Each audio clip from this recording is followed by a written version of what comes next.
Vi har blandet 10 ml sprit og 30 ml vand i en blanding, og så har vi taget 30 ml af den blanding og hældt her i det her jumbo-reagensglas sammen med pimpsten.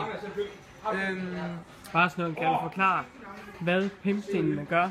Pimpstenene gør, at når det koger, så bliver det ikke lige så kraftigt. Sådan. Og så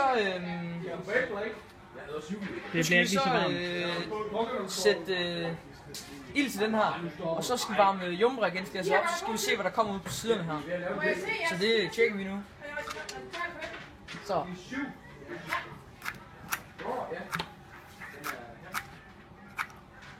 Det var en dårlig tændstik. Over ved herren i den røde trøje kan vi se, at der bliver tændt for gassen. Og nu sætter Barklund simpelthen ild til gassen. Så skal vi se, hvad der sker.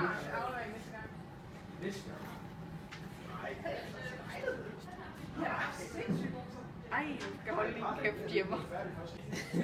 Nu har vi destillatet af det sprit og vand. Så hælder vi lidt ud på bordet her, og så ser vi, om det kan komme til at brænde, hedder det. Sådan der. Efter vi har opvarmet. Ja, vi har selvfølgelig opvarmet det. Og så den væske, som kom ned i reagensglasset, som vi har vist i forsøget, den nu tror jeg simpelthen, den kommer til at brænde. Som I kan se, den kan brænde. Rigtig fint brænder.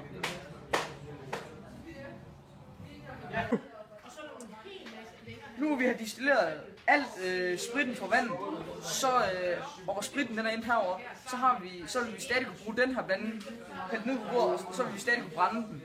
Men hvis vi så vil lave en ny omgang, så vil det ikke komme til at brænde den væske, der kommer herover, fordi vi har distilleret alt spritten fra vandet, og så vil det ikke komme til at brænde.